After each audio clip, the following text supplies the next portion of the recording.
There was a time when the fall season meant interesting new TV shows. Also, do you remember when pumpkin spice lattes weren't so much of a thing, but they're back now? How about when the weather used to turn cold? Well, the only thing that happened past September 1st in our world was the Apple event.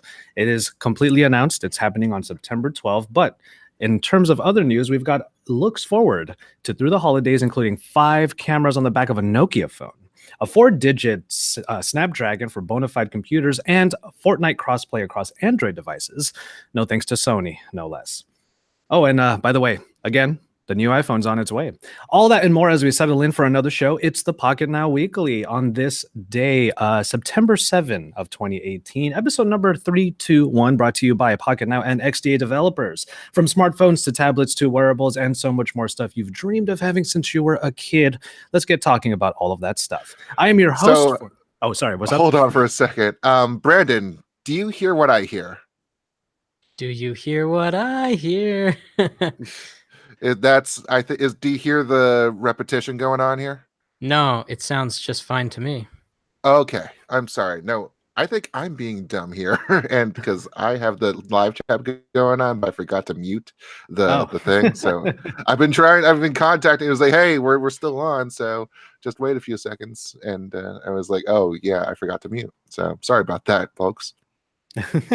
All right. Well, in any case, let us know, obviously, in the live chat, anything that you want to know across our podcast today. But as far as our podcast is concerned, I'm your host for the weekly. It's Joshua Vergara. What's going on, everybody? One quick thing I just wanted to talk about. I'm not going to go in depth with it, but I finally did it. I finally got a black. Well, this is a D-brand skin, but it is black and yellow now. So that is what I wanted. That is always what I wanted. And we're going to pop it over to Brandon Miniman, the king of Prussia. Good day, sir. Hi. Hey, Josh, here on the East Coast, we refer to pumpkin spice lattes, and Jules will know this, as PSL. Yeah. I believe we do as well. I mean, I refer to PSL as Port St. Lucie, and down in Florida, where one of my dear friends lives, and it's a fun place, actually. I don't really, okay, clearly I make my own coffee and I don't go to Starbucks, but I have been to Starbucks when someone goes up to the counter and says, I'll have a PSL. And I just, the cringe just happens. It's that specific lilt and lisp that goes along with it that really kills you. Exactly. Unfortunately for Jaime Rivera, who is scheduled to be on today's show, he's having a couple of issues, but he'll probably pop in at some point. But after Jaime, we have, of course, our man in the producer's booth, Jules Wong it says here, our princely producer, Jules Wong in the castle. I mean, that's because I had the whole thing because Jaime Rivera was supposed to be the true king of Queens. And then there's the king of Prussia in reference to the Philadelphia area. And then I couldn't really come up with anything except for princely castle thing. So that really fell apart. If he's the king and I'm like the host, because I don't have a designation here on the script, would that make me the jester? Maybe. I mean, you're the jack of all spades, man. Well, there you go. All right. We have a lot of news, as always, this week. And, of course, we're going to talk about the iPhones, but that's going to be a little bit later. Let's start off with the other phone that everyone is clamoring for right now, potentially the one that has had the most leaks recently, the Google Pixel 3. Now, we already have a bunch of stories over at pocketnow.com talking about how the Pixel 3 and the Pixel 3 XL may or may not have notches or anything like that. But we also have leaks that occurred because a shipment of phones was stolen, apparently. So we got actual looks into the devices. Oh, there's Jaime. Hey. There we go. But with the Pixel 3 and the Pixel 3 XL, there is actually a YouTuber right now who has been just waxing poetic about the Pixel, the notch, and just how much he really dislikes it. And while there is speculation right now as to whether or not Google is actually trolling us, one thing is for certain with this particular YouTuber, Google contacted him and said, we would like to use a clip of yours for a future, let's say, thing. So with this in mind, we have the Google Pixel 3 coming up potentially right after the iPhone XS, if that's what it's going to be called. Notches, no notches, the fact that Google contacted this YouTuber, how do we all feel about this development that just occurred?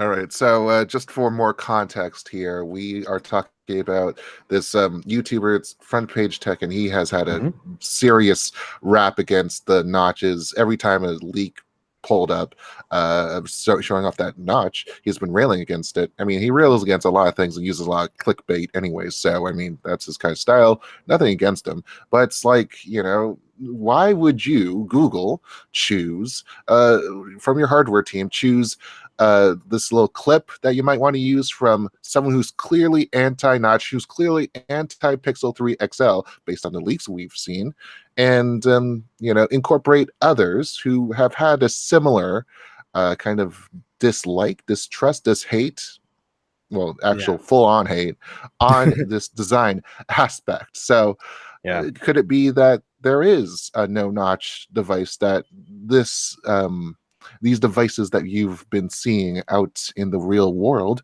are actually fake, or actually not the final product, or actually not representative of what the 3XL actually is? Or could it be that you're going to prove a point with that notch, saying that just as with the iPhone 10, as with Apple, that there is something useful that you can do? Because I don't think that point has been made really strongly in most of Android land's case, because for the most part, it's just been notch for notch steak. That the iPhone 10 has this premium, this $1,000 design, and all of these emulations are just to, I don't know, get that dollar price up, that dollar sign, that really good prestige kind of feeling going on. Yeah, Brandon, you had a couple. I feel like you had a couple thoughts coming in. Yeah, I don't think that these phones with the notch are fake. In fact, I'm trying to think back to whether this has ever happened before, where a company puts fake devices in the field to throw off people. And iPhone 5. It was almost clear that the design of the iPhone 6 was going to be the design of the iPhone 5, and apparently something delayed them. And that's why we ended up with the design that we had for the 5 and the 5S. That's the last time that I remember something like that. Hey, everyone. How's everything? Jaime is here, as Jules said, the king of Queens, but he's back in Queens after being horribly jet-lagged yet full of currywurst. Oh my God, that currywurst and that wine was so bad. And that beer. Anyway, Brandon, go ahead and finish your thought real quick. Yeah, so I mean, there have been cases where companies leak phones on purpose to generate buzz. I mean, I can remember a few companies. HTC would do that a lot, for example. They would literally send pictures of a device to a publisher or an influencer for them to leak it online to get the conversation going about that phone well in advance of its release. But besides that and the Apple thing, there haven't been many cases where a phone company has released a fake phone into the field, because that messes up the whole PR marketing narrative and lets creates certain expectations of the phone. So I think there is a notch, and I don't think it's, Well, the fact that Google's hardware team is trying to source a clip from this YouTuber can point to two things for me, and it's the same exact thing, just in two different sides of the coin. Number one, it's either going to be a clip that they're going to use in a video package. Google and Samsung do this, where they get influencer / YouTuber clips to illustrate a point, and that point could be, hey, look, you thought it was going to be a notch and you hated it, but it's not. Or you thought it was going to be a notch and you're right. Take a look at take a look at this one. I don't know, man. That's got to be the most horrible notch design ever. That's got to be the most horrible chin design ever, where the speakers are not symmetrical like they are currently with the Pixel 2 XL. But I think asymmetrical is something very common lately with the whole notch design anyways. I feel that it has to serve a purpose. If you've been following the daily, part of my argument is if I bought a $2,000 Pixel 2 XL, it's not because I bought a phone. It's because I know what I bought. And so I just don't understand how it's been found on the subway in Canada, or it's been left on a lift and somebody didn't just go ballistic. I mean, some hot publication must have already bought that thing, and made crazy amounts of leaks about it. I mean, we've seen it for so long. People buying, these like dummy phones from iPhones to publish content on them. So why is there so little buzz? There is buzz, but not as much as I would expect from a product so hot, I guess. Well, I've been talking with some of my reporting sources and some of my colleagues in the industry, and they've been talking about how, these leaks, this guy that actually offered up, like he was from Ukraine or something, he was actually offering up these phones that were in that shipping container full of Pixel 3 XLs, to these publications, and they kind of, passed on that. The publications passed on that. Several weeks went by before the next big kind of leak happened based off of that shipment. So, but this would this would make any small publication or small YouTuber so big. So that's the reason why it's like, fine, the large publications turned it down because of the iPhone 4 story and how this got back to Gizmodo back in the day. I get that. Yep. But then there are so many. I mean, think about it. Who would never be able to get into that Google event anyways. Exactly. Or like achieve relationships like that. Yeah, totally. I understand. Yeah. Exactly. So it definitely does make sense. And we've been trying to get with PR with Google to see if they have any more room with that October 9 event in New York. I mean, we're going to be there anyways because we're just close by. So it's like, if we're not going to congregate there for like the actual event, we're just going to be there for fun. So, I mean, it's your move, Google. It's your move. All right. Well, from Google, we're going to move on to the competitor and a little bit of talk about Apple, but we're going to get more a bit later into the iPhone in particular. Right now, we're talking about the Apple Watch. Okay, so here's the thing.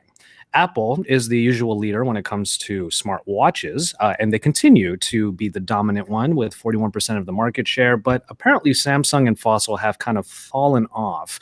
And in their place are competitors like Fitbit with their Versa, which we'll talk about in a second. But apparently, even though they have 41% of the market share, a lot of users are trying to save a little bit of money by getting an Apple Watch without water resistance, without GPS, without cellular capabilities. And in that case, they're springing for the Series 1 unit. After all, this is a pretty expensive watch. Are there any Apple Watch users in our panel right now? Man, don't buy that thing. Oh my God! Like the first generation Apple Watch was the worst. It's a composite, and I apologize for the phone. I can't turn that off. And it's is that a landline? God, I hate that. Like it's the worst because I know it's a spam call. You have been selected for a new car. I love talking to those guys. No, I don't, because they're all machines, man. What conversations do you have? We go back to the whole AI conversation that we had this morning, by the way. Well, I talk to the real people in the call centers, and we have a nice conversation. Well, here's the thing. So the first generation Apple Watch had a slimmer screen. It had, I have it right there. I wish I could bring it. Like the composite back was, everything would scratch up so badly. And then the aluminum, because of the 7000 series alloy or whatever that would be, it oxidates in such a horrible way that the watch will not last you more than a year. And let alone, I'm just talking about the exterior. Oh my God, the apps don't work. Like every time that I get people, I'm like, literally, for $100, go for a Series 3. Like, if you're gonna buy an Apple Watch, like, listen, for that amount of money, go buy a Garmin Phoenix or something like that. You could probably get like the glass version for a lot less money if you're serious about fitness. The Apple Watch Series 3 would be like it's good enough for fitness. But the Series 1 is not good for anything. It barely tells the time if it didn't hang. Oh, and it takes like 5 minutes to boot. Well, it's top of the list right now, and this whole price disparity thing when it comes to smartwatches interests me because my brother is the kind of person who buys $4,000. He only has two, by the way, $4,000 watches that are automatic and they're like really high end. They're timepieces, right? And people are wanting to like get the price of smartwatches down when you think about it, even a $4,000 timepiece doesn't have the same amount of stuff that a smartwatch has. So why are we all griping so much about the price of a smartwatch? With the difference that my dad has a 30-year-old Rolex that still ticks.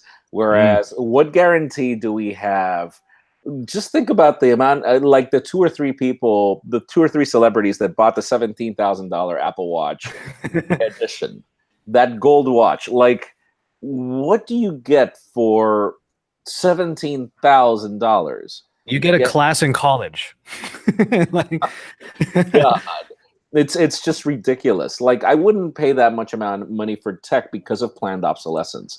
If there was such a thing where it's like it's $17,000, but then we guarantee that hardware will be taken care of for 10 years or more, then that's fine. I mean, I would totally do it, but not or they're going to swap the internals or give me another golden replacement 2 years, 3 years down the line if anything happens to that thing. But otherwise, I wouldn't. And let's not forget that $4,000 or $5,000 Rolex will actually appreciate in value. Exactly. Whereas the technology one depreciates tremendously, almost down to zero at some point. Exactly. Just think about the differences in capabilities between Series 1 and Series 3. First of all, apps actually load on Series 3 where they don't on Series 1. So yeah. Well, Brandon, I feel like I interrupted one of your thoughts earlier. I just want to be sure that you were able to say it before we move on to our next topic. Oh, the thing I was going to say is I actually have a Series 1, and I agree with everything Jaime says. Jaime, do they still make the sport version of the Apple Watch? Yeah, they do.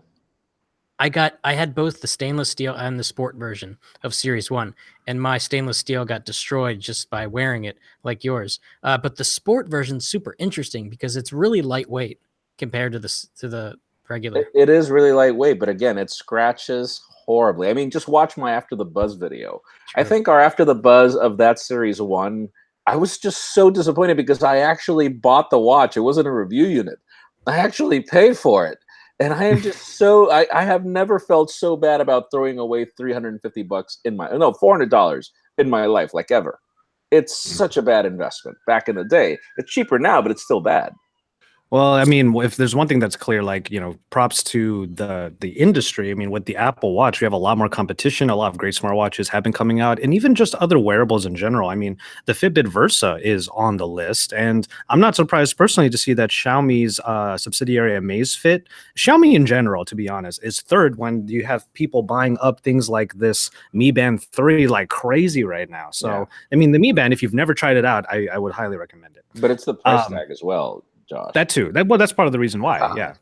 Xiaomi. This is, by the way, this is a great sleep tracker. Let me just put that out there for a sec. Yeah. In any case, we are going to get into some processor talk as well, as Snapdragon is going to hit the 1,000 mark, apparently. Qualcomm's latest SoC has been benchmarked, allegedly, over on Geekbench, and it looks like it's getting some pretty amazing scores. And what we see here is that the device it was tested on was an Android Pie device at 6 gigabytes of RAM, and it scored over 10,000. But there is another score here that is available if you scroll down as well on that particular story on PocketNow.com. So that's the Geekbench benchmark here, and a single core 3,700, and the multi-core score, which is 10,500. And I believe the general areas that we are dealing with for the 845 are just under 9,000 or something like that. So no Vegeta crushing the power meter there, but this is kind of amazing, and there has been questions as to whether or not this would be a competitor in Intel or against Intel with the U series chips that they have for Intel Core i5s, i3s, i7s, and whatnot. So this is what might be termed the Snapdragon 1000. There's also another model that is out, the 8180, which we're not sure what that would refer to exactly just yet. This, but that one's in a Windows home machine. That's the part. Well, okay, maybe I could be wrong on this, because Geekbench could be measuring Android to Android and Windows to Windows, so these numbers could be differing just a little bit here. I'm actually not that much of an expert. Not only that, like the architecture is completely different. Like ARM chips are RISC processors, I believe, and RISC actually stands for something. And a desktop processor is a completely different ballgame. The fact that Windows 10 was emulated to run on a Snapdragon 835 and now the 850, which, by the way, thank you, Jules, for the heads up while we were at IFA, because I was able to play with the Lenovo 850 variant. But it still is an emulation. It's not really, it is Windows, but it's not Windows to a certain extent. Yeah. Instruction set computer is a RISC, and then you have the full complex instruction set computer. Exactly. Yep. Exactly. And so it's an ARM-based processor is one thing. And so even if the metrics are huge, even if it's a 7-nanometer chip in the case of what Huawei is coming up with and the rumors of the iPhone, it is still an ARM chip. It's not a full-blown, like the other ones. Yeah, and you know what? I just look at this and I see Snapdragon 1000. You know, I'm more of an existential type when it comes to tech. I remember when it was the S4 Pro. Yeah. I remember when Snapdragons were so old, man. No, but I have to say, I have to say, like, I am just, I've been using the Note 9 since it launched. I'm so happy with what the 845 has done for this year. I think that the last time I was so happy with the performance of a processor was the Snapdragon 800 with the Galaxy Note 3. That was such a good processor, great battery life. But then every single processor that came after it lacked something, either battery life or heating issues with the 810, yada, yada, yada. And it's not until, like, the 835 was good, but the 845 is so much better. Yeah, and you just imagine what's going to happen if they keep that momentum up for a 4-digit Snapdragon processor. Yeah. I can't even believe that we're here now. 1000. It's just going to keep going up from there. Any thoughts on this new processor, Brendan? Yeah, it's interesting because the 800, I agree, was a great processor. The 801 was cool. The 810 was a complete disaster because of the overheating issues. But then it went from cool to hot, right? Yeah. Exactly. And then it went back to cool with the 820, 821. The 835 was fantastic. The 845 has been really great in terms of battery life and performance. So I'm really excited for the 1000 as long as it's coming into a phone. Something I can use all the time. Yeah. By the way, Josh, I have my tea. Nice. I'm on coffee this morning. See, for the rest of you, it's the afternoon. For me, it's still the morning. So. All right. So moving forward to even more speculation over a new Nokia device. Okay. So we have been hearing at least rumors, and we saw a render of a Nokia branded phone that had 5 cameras, but now it looks like we actually got a real picture of one. Now that Zeiss logo is telling, but it is in the middle of this pentagonal shape where you have 5 cameras, a sensor, and a flash. Wait a sec. There's not 5 cameras there. Why does everyone keep saying that? Let's count the lenses. There's not 5. Yeah. Count what are you them. talking about? 1, 2, 3, 4, 5. And then you have the flash on the left of the Zeiss, and then to the right of the Zeiss is some sort of sensor. That might be the laser autofocus, probably. Oh, the one on the right isn't a lens. Okay, there are 5. I thought that must be a Photoshop issue as well. True. I mean, look at this thing though. Like it does look doctored, and you never know. Perhaps there's a dual camera there. So this is what I think happened here. You have 2 cameras above and below the Zeiss logo, and then you have the 2 on the side, and someone just copied and pasted more underneath. It looks so weird. It looks like it looks like acne, honestly, on like a cheek or something like that. It's so weird. I mean, how many? We've had this conversation a number of times already. How many cameras is too much? And like this configuration doesn't even quite make sense to me, like in general to begin with. Speaking of camera mounts, I am waiting for a package, and that package might arrive during the podcast. So maybe we will have a live unboxing if FedEx. Oh, okay, that'd be awesome. Because it has to be here in 20 minutes, and it's a phone with a lot of cameras. But take a look at this. Like, okay, what would all these lenses even be for? Like, according to our article, I should say, there will apparently be one for telephoto, one for black and white, color, and then blur, in addition to multi-lens pixel synthesis capabilities. It's just like there's so many things. Each one's doing multi-lens pixel synthesis. God, man, that sounded so scientific. I'm impressed. Well, PureView is now under the HMD umbrella, so something's going to happen with the new camera. Whether or not it's a bunch of lenses, who knows? But something's going to happen.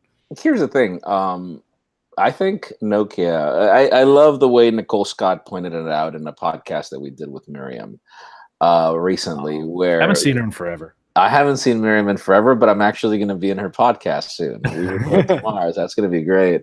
But in the case of, it's just Nokia has like completely revitalized with the whole HMD approach. Yep. Beautiful design, Android One, no complications. They're focusing on beautiful hardware. And now that they have the patents to bring back great photography, this is literally all that Nokia was missing to start making a dent. And so I'm really looking forward to what they come up with. I don't really care. I feel that Nokia deserves more exposure here in the United States. And I'm one of those people that I'm like, I already talked to their PR. Like, whenever you guys have stuff for the US, you guys let me know. Starting with that banana phone. If you can't send me the banana phone first, I'm not willing to test anything else that you have. The banana phone begins because my favorite movie of all time is The Matrix. And I spent years wanting to afford that banana phone that I couldn't buy back in the day because I was broke AF. Well, we'll see what Nokia has coming down the pipe, and if it is a pentalens, I can't believe I'm saying that word, pentalens. Why would we even? Oh my goodness! In any case, think about it. It's to summon the peer view devil from. But think about it. Why not? I just think that from an engineering perspective, it's probably not possible if you want to fit things like a battery, unless that phone is like really thick because of all those sensors being matched up. Plus, it's just not going to be a small phone. Oh no, it's going to be five. It's going to be 5 lenses with a 1,000 milliamp hour battery. Thick with 2 C's.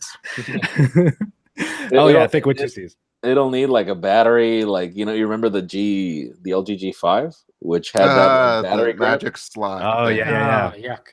I still have that magic slot. What do you mean, yuck? That phone was not that ugly. Remember the build quality issues? There was like a seam that like. Oh, who cares? But it was fine. That phone introduced a wide angle. That's all that mattered. Exactly. and bear in mind, for those of you weren't at the briefing, but I was in. Josh and I were in like the very early briefing in Barcelona, and the prototypes that they had there were not sharp in the corners. Like they were well built. They had issues with like the final manufacturing of the phone, but not the prototypes. The prototypes were great. Mm-hmm. Yeah. All right. So maybe one of the carriers that a pentalensed Nokia would appear on in the US would be Sprint. But if that's not enough, perhaps you never. I'm working on the segues, man. All right. Oh no! I mean, we could all dream. We could all, imagine this fanciful landscape full of phones that every single carrier in the world can have. But you know what? I think I prefer to live in reality. Sprint. You know what? That answers the question. I came here expecting a serious conversation, and I get you guys. Like, really? Welcome back, Jaime. Aren't you glad that we're getting promoted on the daily? I was going to ask like halfway into this story, does anyone here even use or like Sprint? I got my answer already. I have Sprint, and I have this plan. So my problem with Sprint is not their service. My sister uses Sprint, and she's happy with them. My problem, and they've got like good deals, like their iPhone Forever plan or their Galaxy Forever plan, where you can get a new phone every year and stuff. That's great. My problem is just having to swap us. I live in my day job is testing phones, and I can't have a phone that's stuck on one carrier. Oh yeah, no, that's my issue too. So that's why I have a Project Fi Sim. That's my biggest problem. But other than that, whenever I'm on Fi, for example, I've noticed that most of the time here in New York, I'm connected to Sprint, and it's fine. Well, I mean, maybe being locked to one carrier is one big issue, but Sprint is trying their best to make it as they're trying to incentivize is crazy. But what they're adding in on top of their unlimited talk, text, and full speed data, take that for what you will. You will also get a free Tidal premium membership, a free Hulu limited commercial subscription, and even an Amazon Prime subscription. Now I will say this: being a Prime member, and it's such a pretentious way of putting it, but being a Prime member, I looked up because I remember Prime going up in price, and I was very sad about it. I still pay for it. I don't care. It is so worth it. So just to give you an idea, I broke my GorillaPod right now on the trip to Berlin, and so Brandon has an extra GorillaPod, and I was like, shoot, if you wanted to overnight a package this big, it would be $60-$70, if not more, just to overnight this, which is the price of the GorillaPod, and it was just $3 to get it here the next day. And in the not too distant future, you'll be able to get it within 30 minutes with a drone. Can you imagine that? Oh my God, yeah. I'll Oh, probably yeah, most keep the drone as well, but yeah. You just grab it out of the air and like, this is mine now. Well, the Amazon Prime membership every year is, I think it's $60, but every month it's $12.99. So No, every year is 120. where did I see 59? Maybe that's the student one. Maybe that's Amazon student. Yeah, one. that could be student. Yeah, I need a student. I'm going to call my son for him to give me a student. leech off of him. Oh, yeah. But like when you put all of the costs together, I mean, a $90 Sprint monthly with all of these services in it. Like, is this? I use Hulu. I use Amazon Prime. I've never used Tidal before, but I could. Like, is this enough to like get people in the door? And there's Sprint? 50 gigabytes of LTE data for a hotspot. Like, I rely on that. Okay, that's okay. Dude, like for me, the deal is sweet. And if you think about it, the thing about Amazon Prime is it's not just one person. You can have two people on the same Prime account. So, you know, that's when it starts stacking up if you do the math. Yeah, you go to Whole Foods, you save 20% or something, and then you got like Amazon Music and yes, you're saying it right there. I need to start doing Whole Foods. I totally forgot about that. Yeah, man. It's hard to remember because you have to go into like the cart or something in the Amazon app, and then there's the code. But you get those benefits. Like I'm seriously just talking about a competitor. I was not really much of a fan of T-Mobile until I did this video of the Note 9 versus the iPhone 10 and data speeds, and I just realized how good T-Mobile has become. Bear in mind, I'm using that phrase, but it's just one of those things where you fly on Delta, for example, and if you're a T-Mobile customer, you get unlimited. Yeah, the Go-Go. On Go-Go, I'm like, you know, it's those kinds of things that make me want to. I wouldn't bring an AT&T SIM card close to a plane anymore because of things like that.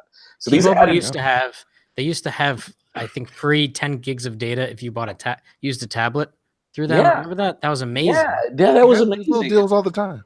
Exactly. And so, you know, for me, it's and then you get unlimited roaming, which is on it's terrible because of the speed, but you don't care. At least it could serve for messaging.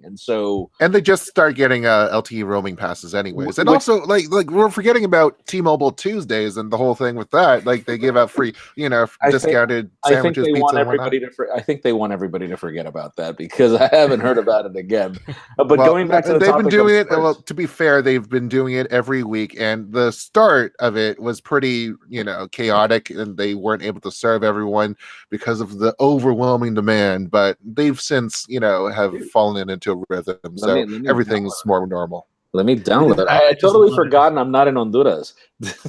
Yeah, I just love it. A story about Sprint turned into a T-Mobile love fest. I love it. I mean, there's a lot to love from companies soon, aren't they?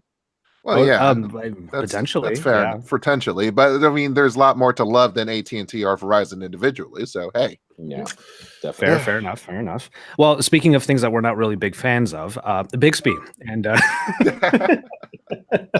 just so much shade in this podcast. Okay, Stop Google activating the damn thing. Behave, gentlemen. Please. Oh boy, this is hilarious. Okay, in any case, there is Brandon the actual like the daddest of all because like he's is he the oldest or who's the oldest of this group? Oh, don't bring this conversation what up. What are we talking about? I'm about to get offended. I think Jaime's the oldest, right? Why are you asking this question? Of course I'm older than you guys. Come on, man. Wow. Okay. I have made many bones about the Bixby button, not because I actually am that big, not because I'm that much of a hater of Bixby. Like I see where its usages are. It's just I don't use it. That's the number one thing. But the Bixby button there should have been an option for it to be like the active key from the active line because you're able to program that as a shortcut. Well, apparently the Bixby button itself might be getting an update, and that update might eliminate Bixby. So there was a user out in Germany that went on like a Twitter rant and was basically saying, I'm so sick of accidentally hitting this button, and please Samsung DE, because that's for Germany, please do something about this. Do something, either remap it or deactivate it. please do something. And as it turns out, Samsung Deutschland said, we are working on it. Deactivation of the Bixby button on lock screen, take that for a grain of salt, on lock screen should return until end of September. So Bixby button, like we're three out of the 4 people on this panel use the Note 9. How many times a day do you hit that button? 5. Yeah, 5, and it's every time that I like if I'm pulling the phone out of my pocket or something. I've gotten used to pulling the phone out like this rather than on the sides. Lucky man. Because but yeah, the only time that I've had a real problem with the Bixby button is the only time I get annoyed by it is when I'm trying to lower the volume. Like it gets super awkward because I'm sometimes when I play a YouTube video, I max out the volume because I'm listening to a Weezer cover Africa for the 50th time. But then I go to play another video and I'm laying in bed and my wife fell asleep and I go to play a video and it's so loud and I try to press volume down to save her from waking up and me having to sleep on the couch that night. But instead I hit the Bixby button and I never get to lower the couch must already have this dent in the middle. Yeah, it's pretty much a daily occurrence, No. So my problem with Bixby really is it's not just that it's optional. Like I did a video on Bixby, I think last year with the Note 8. Look at this thing. Damn it. To be honest, there were a ton of things that I liked about Bixby. By the way, I'm currently almost done editing our review of the Note 9, which is going to go live hopefully tonight. And my argument in the review really is what happened. It was actually not a bad service. And lately it's gotten really bad, like really, really bad. Like it can't even respond to you naturally anymore. It never gets things right. And in the past, what I liked about Bixby was you can enable Bixby Labs, and so it actually learned things, or you can program commands. But lately it's become both sluggish, mechanical, and like if I tell it, set my screen to not turn, I didn't have to say specific commands for it to understand. Like screen timeout. I would just don't let my screen turn off in 10 minutes, something like that. And it would do that. Now it doesn't do that. Now you have to say a specific command or you're effed. Do you think that Bixby hasn't gotten better quickly enough, or are you just comparing it to Google Assistant? No. I'm comparing it to like I actually use this thing. Like I actually liked waking up in the morning and being like, hey, whatever, good morning. And so with the good morning command, it would automatically, give me the weather. It would give me the news. It would give me a ton of stuff that I cared about, early in the morning or good night. It would set my alarms. I would love those kinds of commands. I actively used it, and it's gotten worse. Yeah, it doesn't help that like all other assistants actually have that kind of feature, like the morning brief. And automation for me is great. It's the like if you're trying to get into a good mindset in the morning, for me, using the hey whatever good morning is actually the worst thing because I'm so bad at calendaring that every morning I get you have no appointments today. Which is a complete lie. That's my fault. I'll do it. It's my fault. Okay, so before we get into our mid-show break, just a little bit of news for the gamers out there. Fortnite. I mean, for most people, that's all I have to say, and everyone gets excited. Fortnite on Android apparently is getting even better. Not only is it coming out, or rather supporting new devices, it also is getting a few new options. One quick feature that many people really wanted is the much needed voice chat function. So you can yell at the people that you're killing in very vitriolic ways. But of course. But of course, Sony's still not allowing people on PS4 to crossplay with gamers on other consoles or other platforms. But Xperia players are mixing in with iOS and Android cohorts, so that's great. But Sony is kind of in their walled garden still. It's the one kind of crossplay that Sony can't stop. I just wanted to make that point. That's all. Yeah. There you go. But in any case, for any of you Fortnite players out there, it is getting better. If you have a device that it was not supported on already, I'm not going to go through all of them, but your device might be supported by now. So all of the Xperia devices are actually getting it, from the XZ to the XZS, XZ1, and XZ2, potentially the XZ3, which was just announced at IFA, which Jaime was able to take a look at. Yeah. So we have Fortnite getting its much needed updates. That XZ3 is so cool. It's so hard to say their names half the time. Believe it or not, I actually like that phone. Are Like, you sure you want to go on record saying that? I'm not gonna, dude. Like, you can watch my review of the XZ2, and I'm like, it's a nice phone, but it looks obsolete. And not the case here. Like, it looks like a Pixel 2 XL from the front. It looks like an Xperia XZ2 from the back. I like it. That's just me. Okay. Well, I I'll tell didn't you know what. that you became Tony.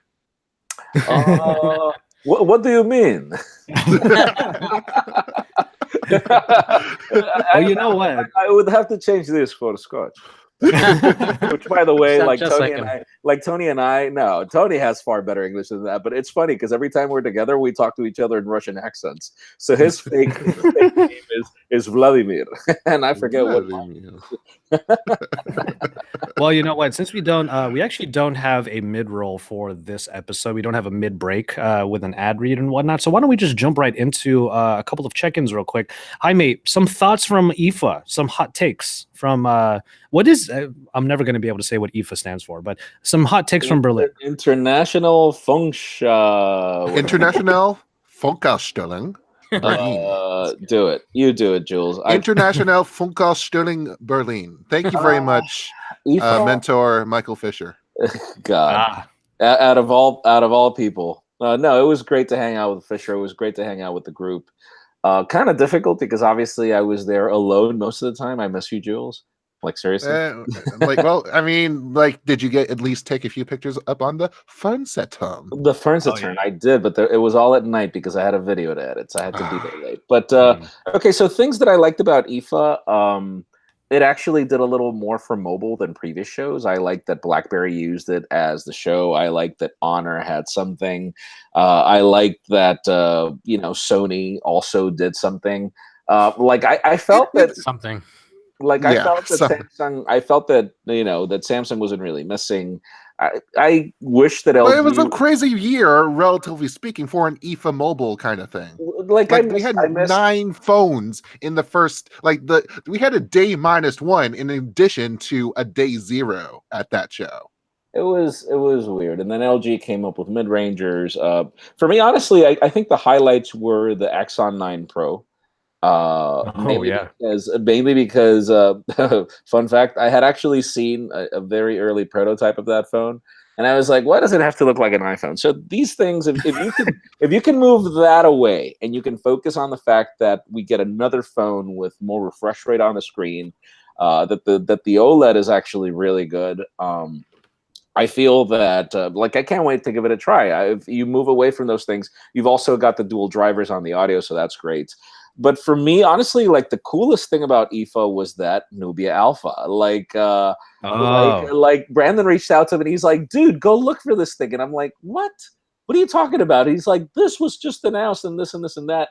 And I'm like, but I just met with ZTE. And so I totally forgot that Nubia detached from ZTE operationally 4 years ago. And so ZTE still owns a little bit of it, but the company is separate. So I went to their booth. I wish I could have touched it. I know that it's not going to work. I know that it's going to suck. But if they're bold enough to launch that thing, I'm willing to give it a try and just prove how much it sucks while I still use it. Yeah, there you go. And it's still a concept that I would love to see happen, because I remember way back in the day I did a thing on the Wove Band, and that was an e-paper bracelet. Okay. Which to me seemed like a perfect idea. I mean, I was a Pebble user, so of course I love e-ink and e-paper. But so I mean, I would love to see this full wraparound concept happen where most of it is a screen. Yeah. So. And I remember Neptune that had also had a camera. It was Neptune, it was trying to be the Pine. It was trying to be the full functioning smartphone on a watch, but it retained that traditional watch form factor and didn't really it was supposed to transform into different form factors or something. So I feel that there were a lot of cool things that probably don't fall in our scope, but they were still cool, like that Project Thronos from Acer. That was a really cool product. The Project Thronos, that laptop with 2 screens from Asus. It's funny because when I looked at it, I was like, but then I actually started playing with it, and the whole concept is not that stupid. It's actually if I'm gonna have this like huge trackpad like I do on this MacBook Pro, might as well add some functionality, Yeah, exactly. Brandon had some thoughts about watches now that we're talking about what we saw at IFA, in terms of the Nubia Alpha at least. But what did you want to talk about when it came to watches? Yeah, so I have a very complicated relationship with watches, and I want to hear what you guys have to say about it. I'm not sure about Jules's history with smartwatches, but I know Josh and Jaime have used many and use them on a regular basis. So back in the day, I was back in the day when I used smartwatches from the very beginning because it just made so much sense. Like, why should I have to pull my phone out of my pocket to action on a notification, to read a message? So smartwatch was perfect. And then they brought dictation and scribble to smartwatches so that it just became easier and easier to do text input. And so it was great because like I left my phone in my pocket most of the time, and phones were getting bigger at that time, and I just wore a wristwatch. And the watches got longer with battery life, so you would charge one time at night and it would take you through the whole day. But then something changed. I'm curious if you guys had a similar experience. I got Slack, and then I got Hangouts, then I got WeChat, and then I started to have to use Facebook Messenger. Oh boy! Because Josh requires Facebook Messenger to talk to him, and then I got Inbox. And I was just doing something, driving or playing with my kids, and buzz, buzz, buzz, buzz, buzz, buzz, and then I thought like this is becoming a very push style situation where everything from my phone's going to my watch. Whereas I want it to be more of like a pull relationship where it's like, okay, I want to see if Jaime has messaged me, I'm going to go on Slack and see what he's saying when I'm ready to do that. And so I haven't worn a smartwatch in a very long time. I used to wear a Pebble because that was probably the least intrusive watch. I like that one. The original was so good. And it was so good. And the Time Steel or whatever the name of it. Yeah. I'm one of the few people who have the two. Yeah, wow. I actually have the Pebble Time. It is. Yeah, the Time. The red one. I have the red one. So what kind of relationship do you guys have with your smartwatch? I'll give a quick answer real quick. Sorry. So I have the Mi Band 3 here, okay? And one of the reasons why I even moved from the Pebble to the Mi Band 3 is because the tools for the Mi Band are really robust. There's one particular feature that I love the most about it. There's a certain setting in that app called Mi Band Tools where you can set notifications to come in. It'll vibrate based upon parameters that you give it. And that parameter is one simple word, Isa. My girlfriend. So the only time this goes off is when I get a message from my girlfriend. That level of customization is exactly what I want out of a smartwatch, where I can use it not as a place for me to do things with notifications, but as the filter for it. If it goes off, that means I get the phone and I respond. Now, the thread of the different notifications that it should vibrate for has kind of grown over the years. It starts with Isa, and then after that, it's like, mom, dad. I think I put a couple of you guys on there at some point, but I'm making it.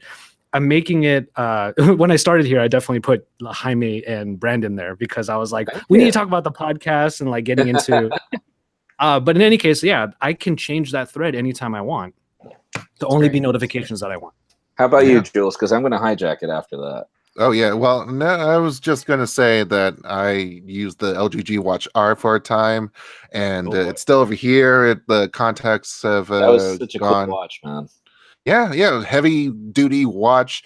The most recent watch that I had after a long hiatus off, because again those charging pins decayed, was the LG Watch Sports, the latest one out there. I originally sent it along with an LG G6 to Adam Dowd for his birthday, and got the watch back because he wasn't using it, and there was a reason why he wasn't using it, and I could see why. Android Wear 2.0 was shall we say, crap. I do want to.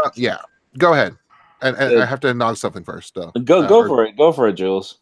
So someone is actually in our super chat on YouTube, gave a generous little portion, and it's Peter Hayton, longtime friend of the show, who had a couple of questions about phones. So sorry to take it away here. Do you think that any of the flagships we saw this year could actually compete in the market as interested as we are in them? So any of the more obscure types that are not Samsung or Apple, or do we even have some confidence that the novelty phones will even work out? No. For one simple reason. You are using the Pelco phone right now, Jules, if I'm not mistaken. And the biggest problem with that phone, which could sell like crazy, is that it's missing not only the bands to be used in the US, but it's also not even available in the US. Availability is the biggest. It's everything. Yes. Yep. Exactly. Yes. That's the problem. There are some really cool phones in China that technically work here, but they don't work here as they should. Officially. Yeah. And they're not, with the work. It's hard for me to review the Poco phone because I can't even use it on LTE. So, I mean, if anyone's wondering where that coverage is, that's the reason why. Same. But anyways, going back to the topic of smartwatches. So here's the thing, Brandon. I have been a smartwatch user since the first generation Pebble. Back in the day, I was like really into fitness, and so I had to use this like chest strap in order to be able to calculate my amount of calorie burn. And so for me to move from that to a smartwatch was great. It was great.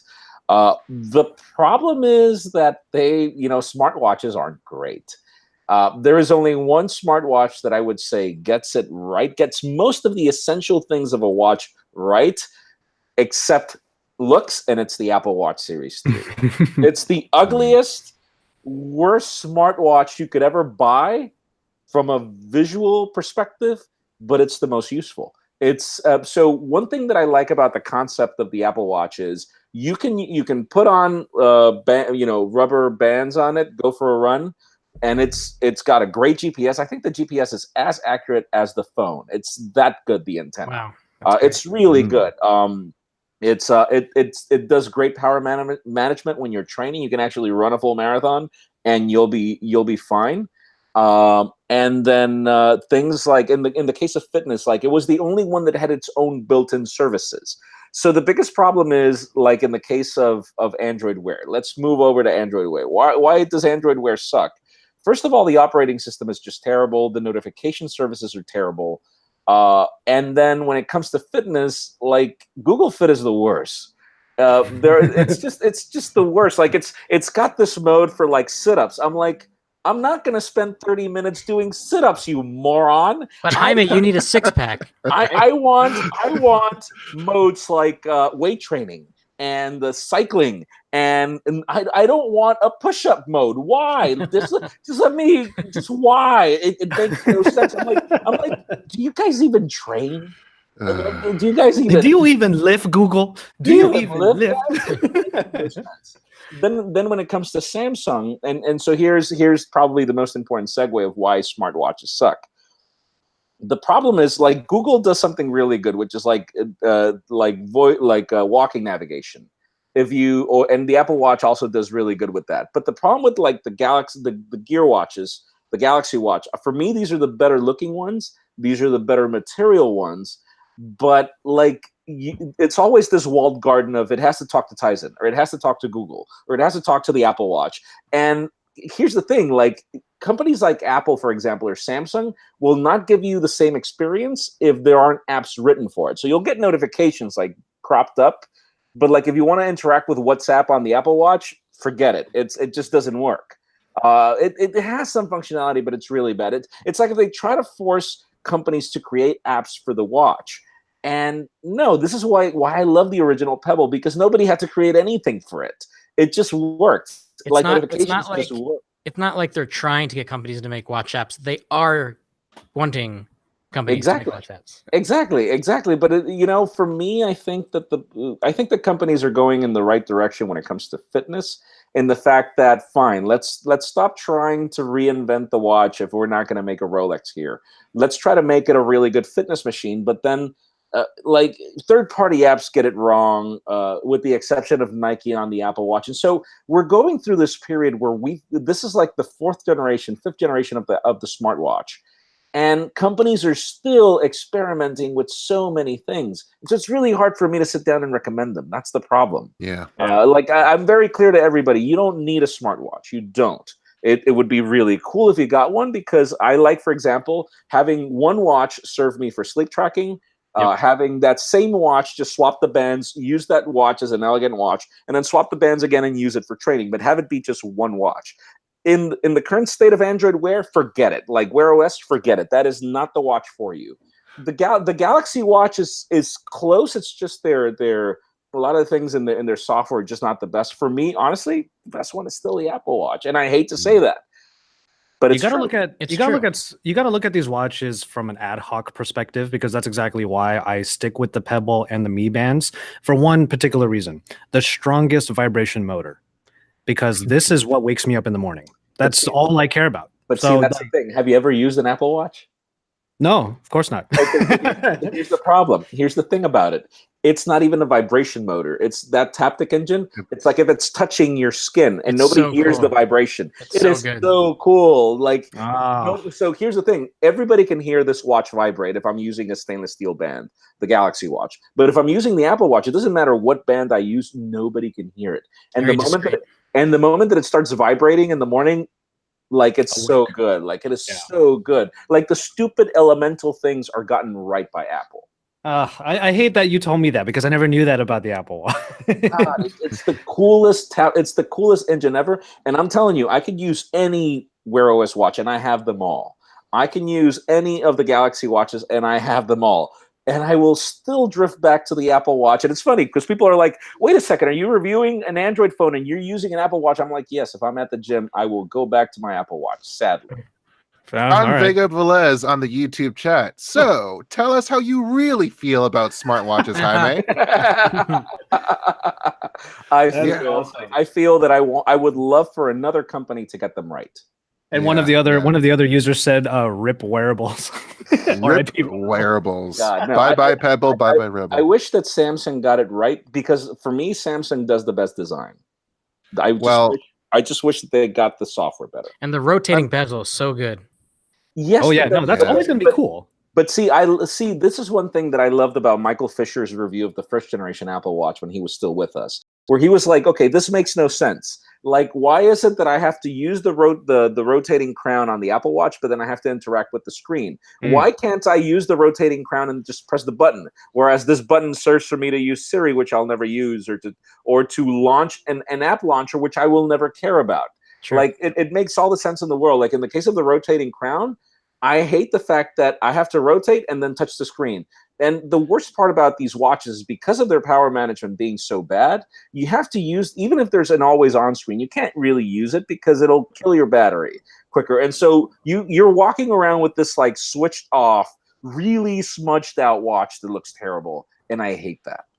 I think that we have very many unresolved issues from this discussion.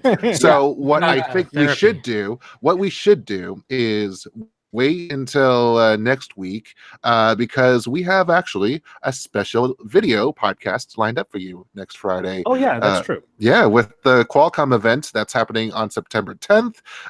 You, Joshua, and Jaime are going to be there along with a couple of other guests, Danny Wingett and I believe Enabong. Is that right? Or no, wait. Oh no, John Velasco actually. It's John Velasco. Me, Jaime, John Velasco, and Danny Wingett. That's who we have scheduled at least. But yeah, this is one of those awesome opportunities where I, as JV, and then Jaime as Jaime and Pocket Now, are going to an event together, and so two different entities in a way, kind of going. But it's going to be so cool because the last time there was a new processor for smartwatches was 2 years ago, almost 3 years ago. So I'm really looking forward to see what we get here. Yeah, for sure. Can I say one thing for 42 seconds? More like 14 seconds. Yeah, 42. Split the difference. 28. Yeah. All right. Here, Jaime, you were saying that the battery life on Wear devices is bad if you have always on display on, right? Yeah. I found the secret to fixing that a long time ago. You can keep keep it on, but turn off tilt to wake. Oh yes. So yes, always on display on, tucked awake off. You'll go through it all day. I tried that, Brandon. So we go back to the most elemental, basic thing. When I do this, I want to see the damn time. Well, you have always on display turned on, so you see it. But it doesn't really like or if I get a notification, I feel that companies should work harder on getting that right. And that's another one of my gripes with Android Wear and with Wear OS and this Galaxy Watch. There's only one company that gets that tilt awake right. You know which one it is? Apple. These are the stupid things that I hate to say, but it just is the thing. I have to give them props for getting the stupid things right, which are the reasons why people either love a product or hate it. I hate, like this morning, I was cycling, I was training, and I kept trying to see how much my calorie burn was because I always set like a goal of burning more calories than the amount of time that I'm training. Dude, I kept doing this on the watch, and I kept getting notifications, and it just yanked me out of the app. And so I'm like, really? Like, that's common sense, man. I feel like we could end the podcast right now, and that would be a great place to do it. But we do have one more big topic to talk about. Speaking of Apple, we can just skip right over it. Who cares about that iPhones? Well, let's 10s, Max, Plus. Who cares about the names? It's going to be out $700, $900, $1,000, something like that. The Maxi Pad. Oh, the Maxi Pad. Well, that's the thing that I wanted to say. That's a different thing. That's 12.9 inches. Oh God. Okay. We have hopefully Apple will continue that momentum and get Jaime still saying I hate that Apple did it right with the watch, but we're going to see how they do with the phones. And plug for my video on Pocket Now about the rumors about the iPhone. So clearly Jaime covers all of those stories on the daily, so it's not like I'm trying to jack the daily or anything like that. I'm just contrary. It was a great compilation, man. Oh, thank you. I just want to be able to recap the leaks and the rumors that have come out, maybe like a week before. So I am going to do one on the Pixel 3 as well. But this is the thing. I'm not the kind of person who likes leaks and rumors. Like I tweeted out the video and said, "Hey everyone, it's a new world. I'm talking about leaks and rumors." And we've mentioned them a few times. Fisher responded, said, "I can't fave this. I can't hit heart on this tweet because I hate leaks." And I'm like, I agree with you, but you know what? Like I wanted to have a constant show on Pocket Now, and this is going to be what it is. Like I'm embracing it. And here's the thing. I mean, if you think about it, this is the way Apple retains the spotlight for the rest of the year. It's called leaks and rumors. The iPhone XS is going to launch, and there's a fire truck coming. Sorry about that. The iPhone XS is going to come out. It's New York. and Jules put up that photo he made of me. And guess what's going to happen the moment the iPhone whatever launches? We're going to start hearing rumors of the next iPhone. Yeah, exactly. This is the way the industry worked. It's hilarious. But the best-selling iPhone for Apple for the longest time was the iPhone 4, and it was because it was the most heavily leaked. And I think that Cupertino realized that leaks aren't necessarily bad. Yeah. Well, that event is coming up on the 12th. Okay, so that's 5 Tuesday. days. I can't believe that. Yeah. So excited. And unfortunately, for whatever we might have planned, I'm not going to be there. I'm actually I did not know that the 12th was going to be the day for it, so I'm actually off to a family vacation that has been planned for months. This is the thing, like just a small behind the curtain rant that I've always had in this industry, no matter who I've worked with. I always hate that the invitations for things happen right after the price for flights go up. Yes. It's like they know this. It's like they know to do that, and then whereas I could have bought a ticket to New York for $199, now it's like $400. No, it pisses me off. It pisses me off because usually it's just 10 days at most. It's not just the ticket prices, but also like we have other plans. Like I don't know how single YouTubers do it because. And it's one of the main reasons why I'm just so happy, Josh, that you've joined and that we continue working on adding more people to the team, because it's very difficult for just one person to cover all mobile technology, and everybody wants to steal the spotlight from the others. So I just recently got an invite that I can't talk about yet. But that invite is happening pretty much at the same time that I had already committed for something else. And so what do you do? Like those plane tickets are already bought and stuff like that. And so what do? You have to pick. And I had already picked. And so, and they were like, oh, it's so, I wish you could make it. And I'm like, I wish I could make it too, guys. I mean, you guys should talk to each other. It's like day 3 of FIFA. You know this, Josh, where every company wants to make their event on the same effing day. And then all of them want to make their parties at the same time. In very separate venues, and Berlin is huge. And it's like, God, companies, just come together. Stop trying to compete with yourselves, because that launch time, yes, it's relevant, but come on. Yeah, help us out here for just a minute. Like we really want to do our jobs and cover you guys, but if you guys all pick the same time, it's like, really? Or pick like, so, you know, in these cases, like for an Apple event, I'm sure there are no plane tickets anymore. Yeah, that's true. It's getting pretty tough. There have been occasions where, and I think it was for the original Pixel, where a company actually changes the date of their announcement because of another company's announcement. I think the original Pixel announcement was going to be in September a few years ago, but then the Apple announcement was going to be in September too, so they pushed it back to October, and then that kind of stuck. Now we see the Pixels in October usually. Yeah. Okay, so back to our story. There's really one, like we've looked at all the leaks, we looked at all the rumors already. Personally, I don't really care. Like I would prefer to be more surprised at the event or during the live stream, but I'm okay with looking at them now because they are interesting. So, you know, I'm not that salty about it. But what I am salty, don't look too hard, otherwise you'll get sucked in. Yeah. You'll never be able to get back. But you know what I am salty about is why Max? Why? It's just I've never liked the word Max as part of a phone name. I don't think that's going to be the name. You don't think so? You don't enjoy the HTC One Max? No, it wasn't. Didn't ZTE make like the Grand X Max Plus or something like that? Grand X Max Plus. Oh my God! I'm trying to remember. I'm pretty sure that was the phone. Like that was the name. That was the name for it. Yeah. Yeah. ZTE Grand X Max Plus. He's looking it up right now. But Max, why is it Max? Plus was fine. Yep. And it wasn't even plus. It was the plus symbol. Plus symbol. Oh boy. So and the of word course, Max is short for maximum, which iPhone 10 maximum just doesn't like what is maximum about it? I don't think it's going to be Max. I mean, I go more for the rumors of iPhone XS, iPhone XS, or iPhone 10, iPhone XS, and the iPhone for the other one. I mean, they already did it with the iPad where they removed all monikers. They did it with the MacBook. It just called it MacBook. Yeah. You know, so I feel that it's, you know, names just get really stupid and people just lose the whole concept. So it's just, you know. Yeah. Well, how about this other leak here that may or may not be true? And you know what? I'm gonna just say on the record here, I don't think it's true because I've been to China.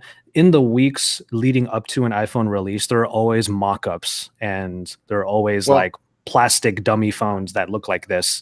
So I should say the storytelling on this one is a little off because this is the single camera, the 6.1 inch version of the iPhone that's coming out this year. It's going to be the most affordable, and many analysts, including Ming-Chi Kuo, have said that it will come in multiple colors. So I wouldn't be shocked that this $700 iPhone, as opposed to the 900, 1,000, would be getting multiple colors. We're seeing a couple of those right now with the what are they, burgundy and blue.